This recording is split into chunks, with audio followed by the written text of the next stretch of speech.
चौहान वंश यानी 750 से लेकर 1250 तक में अनेक राजपूत वंशों की चर्चा हुई थी।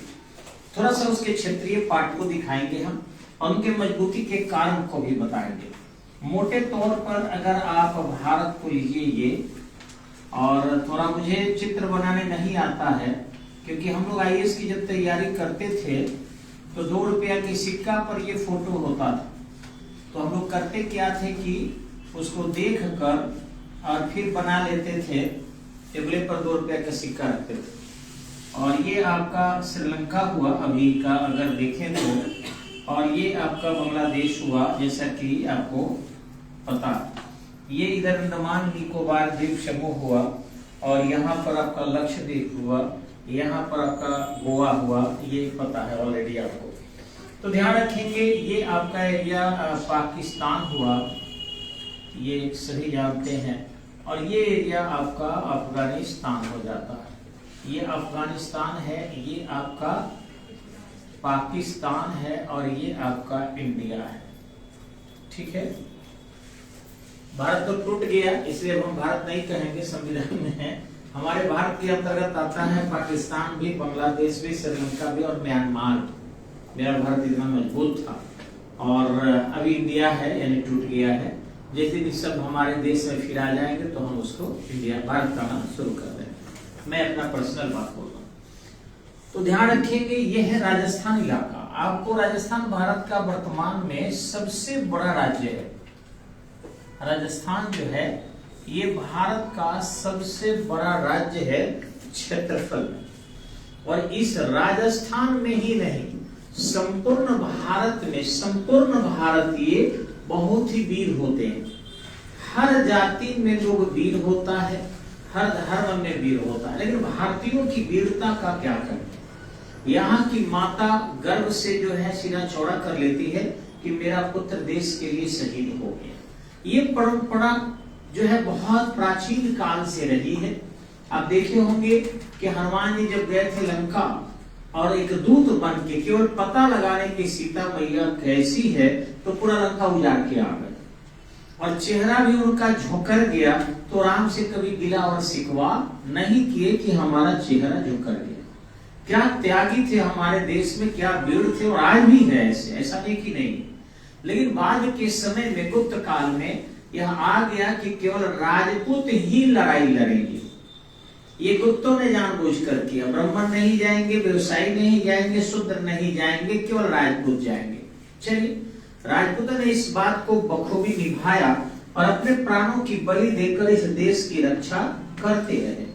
हालांकि आपको एक दो पॉइंट बताएंगे तो आश्चर्य होगा कि जो जमींदारी का उन्मूलन किया गया है पहला संविधान संशोधन करके 1951 में, और नवी अनुसूची जो विकसित की गई है वो वैधानिक नहीं है और ये संशोधन ही गलत है। क्यों मैं ये भी बता रहा हूं स्पष्टता आपको कि चूंकि नियम है 368 में स्पष्टतः लिखा है कि भारत का संविधान का संशोधन संसद करेगी और इसके लिए संयुक्त अधिवेशन नहीं होगा, यानी लोकसभा राज्यसभा दोनों सदन के द्वारा संशोधन करने के बाद अलग अलग राष्ट्रपति के पास जाएगा और उनके हस्ताक्षर के बाद ही संशोधन मान्य होगा। तो ऐसी स्थिति में लोकसभा का दर्जा तो संविधान के सदस्य को दे दिया गया था, लेकिन राज्यसभा का कौन था? कोई नहीं। और वो एक संविधान सभा थी जिसको जनता ने नहीं चुना था। जनता पहली बार अगर चुनती है तो 1952 में, यानी लोकसभा राज्यसभा का गठन 52 में होता है। तो 52 के पहले जो भी अमेंडमेंट है वो रॉन्ग है, गलत है और उसे स्वीकार नहीं किया जाना चाहिए किसी भी शर्त पर। अब रही बात, फिर भी हम मानते हैं तो जमींदारी उन्मूलन करके इन राजाओं की सारी संपत्ति जब्त कर ली गई और उनके बदले में उनको कोई मुआवजा भी नहीं दिया गया। आज भारत सरकार धनी है, आज कम से कम सने सने उन राजवारों को जिनके राज्य छीने गए मुआवजा देना चाहिए और जो राज्य नहीं थे उनकी अपनी जमीनें थी जो छीना गया था उनको भी कुछ हल्के हल्के मुआवजा देना चाहिए, क्योंकि उनके परिवार आज जो है दो दो रोटी के लिए तड़प रहे हैं। जिनके पूर्वजों ने इस देश के लिए सर्वस्व न्यौछावर कर दिया और बलिदान कर दिया। अब यहाँ कुछ कहानी हम बताने आए हैं, ये तो रहा आपके वर्तमान परिप्रेक्ष्य में। यहाँ देखेंगे राजस्थान में एक जगह है जो है आपका शाकंभरी क्षेत्र, और इसी शाकंभरी में आपके अजमेर यहाँ पड़ता है और ये शाकंभरी क्षेत्र है, और यहाँ पर जयपुर है। ये आपका इलाका जो है हरियाणा का इलाका पड़ जाता है, थोड़ा सा इसे सटा हुआ, और यहाँ पर हरियाणा थोड़ा और इधर से है, ऐसे करके है, और यहाँ पर आपका दिल्ली पड़ता है। यहाँ अलवर एरिया है। दिल्ली से अलवर जाना बड़ी आसान काम है, मात्र 2-1.5 घंटा में आप जा सकते हैं। जैसे यहाँ से हम पटना जाते हैं वैसे ही राजस्थान के अलवर जा सकते हैं। पटना भी आपके छपरा से दूर है, लेकिन अलवर राजस्थान दिल्ली से एकदम करीब है, तो आराम से वो राजस्थान एरिया। ये जो भरतपुर वगैरह देख रहे हैं, ये कोटा कोचिंग आपको चलता है यहाँ पर बगल में मध्य प्रदेश के पास, लेकिन ये भी राजस्थान का जिला है, एकदम यहाँ तक आ गया है। मुरैना मध्य प्रदेश में पड़ता है, मुरैना से सटा ही आपका कोटा।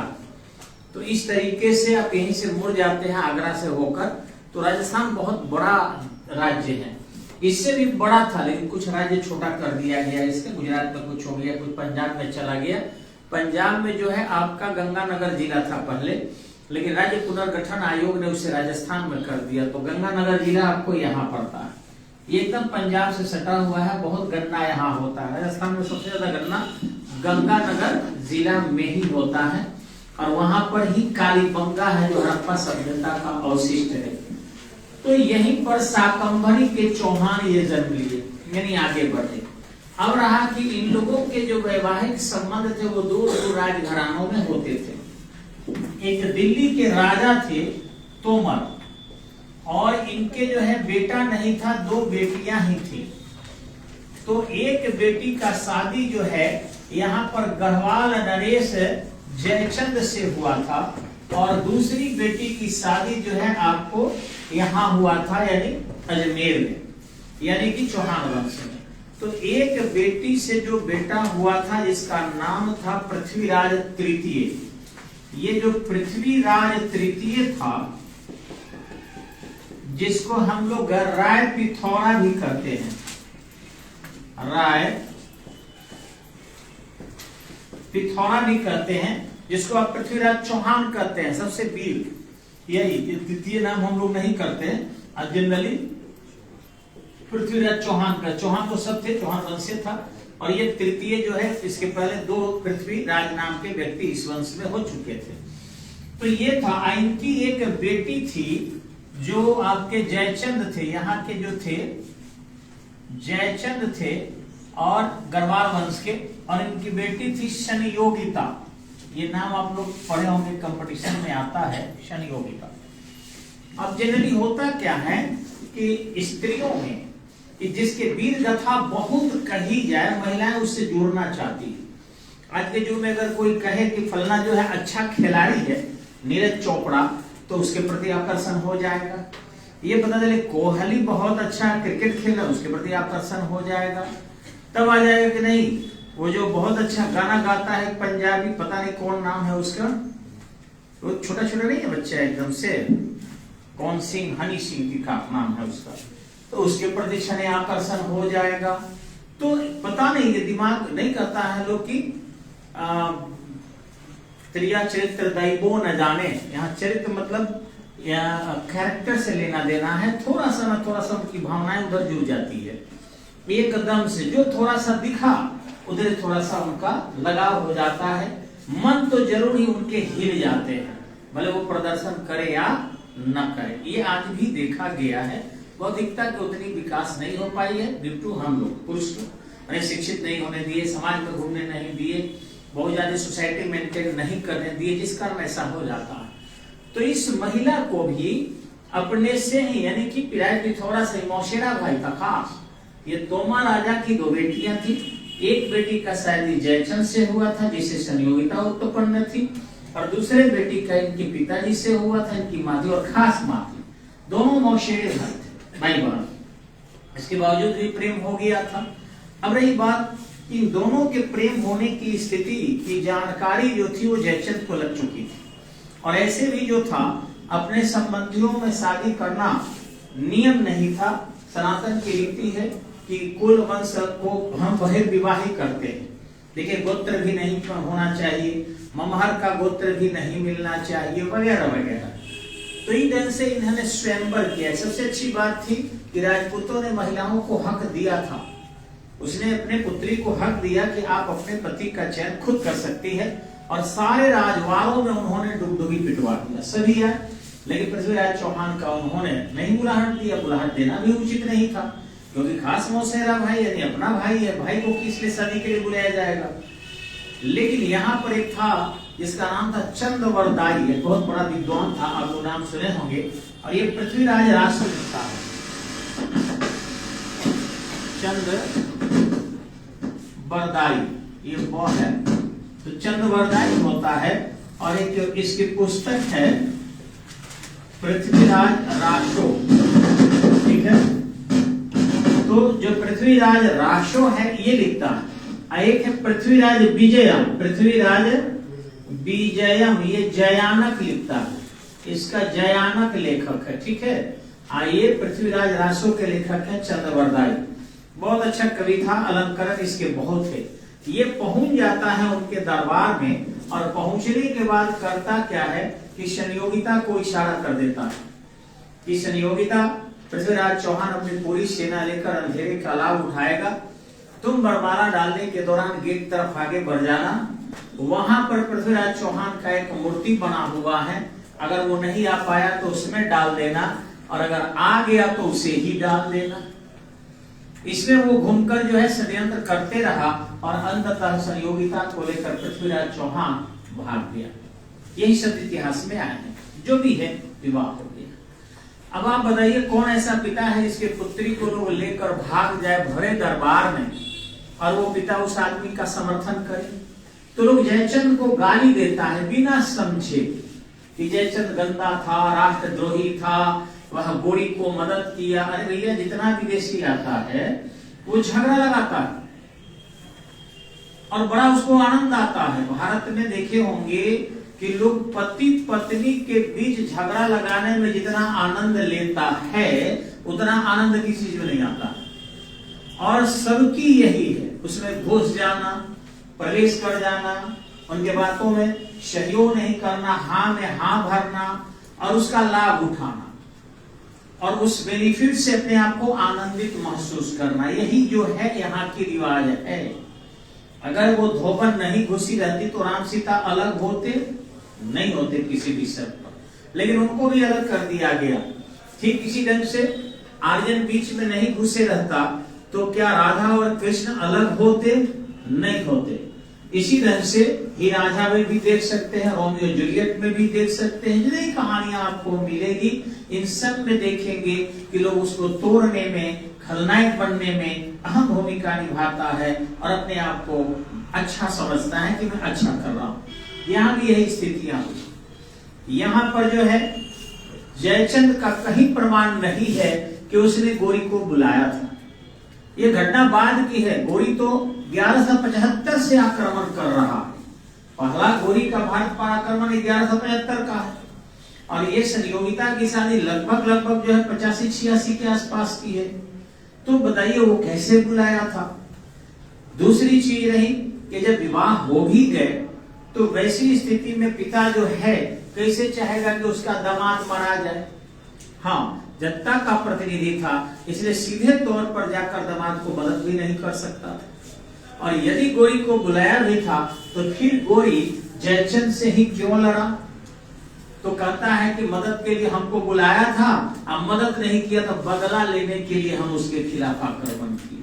ये सब गलत चीजें हैं। भारत में कभी एकता नहीं रही है और न एकता रहने के लिए कोई प्रयत्न करता। गलती हमारी है कि हम लोगों के पठन पाठन में व्यवहार कला नहीं पढ़ाया जाता। अगर व्यवहार कला, भातृत्व कला, परिवार कला, समाज कला, संस्कृति कला ये सब पढ़ाई जाती तो हम लोग एक रहते। ऐसा कोई पढ़ाई नहीं है। हम लोग तो औरंगजेब की कहानी पढ़ते हैं कि उसने अपने भाई को ही धोखे से मार दिया, तो हम लोग भी सोचते हैं अपने भाई को ही मार दे। हम लोग पढ़ते हैं पिता को ही बंदी बना लिया औरंगजेब, यही कहानी पढ़ाया जाता है। तो हम लोग भी सोचते हैं हम लोग भी अपने पिता से सारे संपत्ति छीन ले, जिंदे में मार दे, उनको कमजोर कर दे। हम लोगों की जो शिक्षा पद्धति है, जिस तरीके से पढ़ते हैं वही चीजें आती है। राम के त्याग, हनुमान के त्याग, लक्ष्मण के त्याग, सीता मैया का त्याग, ये सब थोड़े पढ़ाया जाता, हमारे पुस्तक में है ही नहीं, हमारे अंदर भी वो नहीं आ पाता है। तो इस तरीके से यहाँ पर वही मेंटलिटी इतिहास में जान कर दिखाया जाता है, जिस कारण लोग टूटते रहे और विदेशी यहाँ पर राज करते रहे। देखिए यहाँ क्या हुआ है, जो आज कहानी मैं बताने में जा रहा हूं। यहाँ पर एक गढ़वाल, यहाँ पर चंदेल राजाओं की राज्य थी, और ये विद्याधर वगैरह के नाम आप लोग सुने होंगे, बहुत मजबूत थे।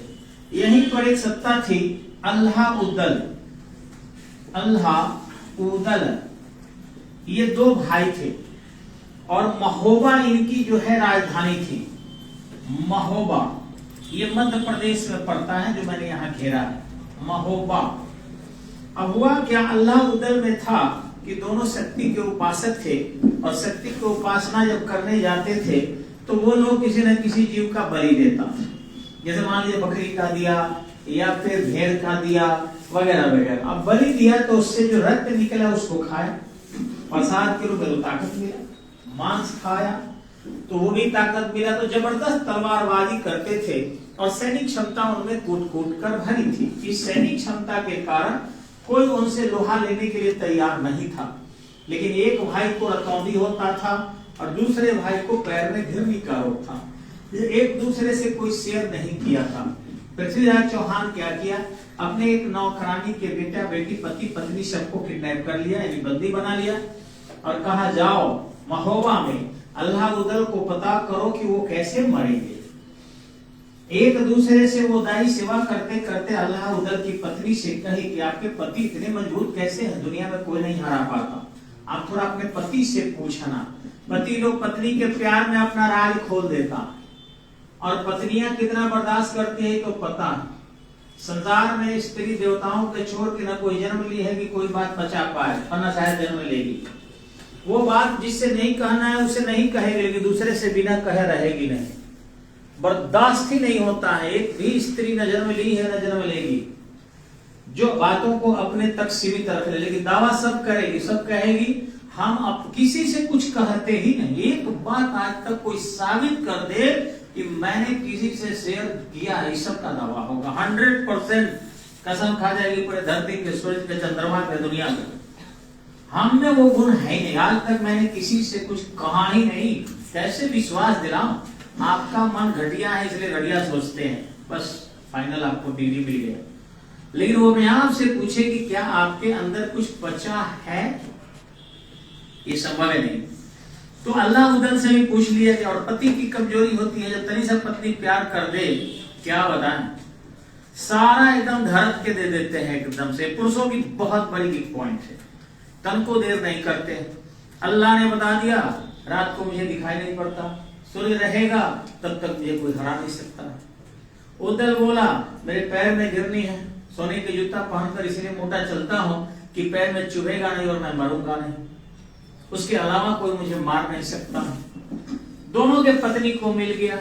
अब बुद्धि दोनों एक दूसरे से कही आप जानती हो मेरे पति क्यों आज तक किसी से नहीं मारा है और कोई नहीं हरा पाया? नहीं, कारण ये है कि वो दिन में लड़ते हैं, रात में नहीं। उनसे बलशाली कोई नहीं है, रात को उनको खाली दिखाई नहीं पड़ता, इसलिए रात को नहीं लड़ते। दूसरे क्या मेरे पति के बारे में दीदी जानती है, कहा है तब कहा है। अब तो उनके पैर में घिरनी होगी, उसी में थोड़ा भी चीज छूट जाएगा तो हाँ मौत हो जाएगी। बाकी उनको धरती पर कोई जन्म नहीं लिया कि मार सके। लेकिन ये बात किसी से दीदी कहना मत, हम दोनों की पति के प्राण की बात है, दोनों कहना ना सवाल नहीं है कि हम लोग कहें, समझ रहे हैं ना। वो तो वही कहेगी कि नहीं कहेंगे तो दूगो के पास गया। अब दूगो में वो हुद बुद्धि जानती हो, अपना पति को छोड़ दी दूसरे के पति का।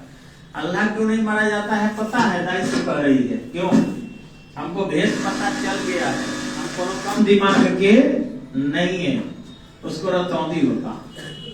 आऊ कह दी का कि उसको जो है गिरनी होता है, और उसी दासी को वही चाहिए था, लेकर पृथ्वीराज चौहान के पास खबर दे दी।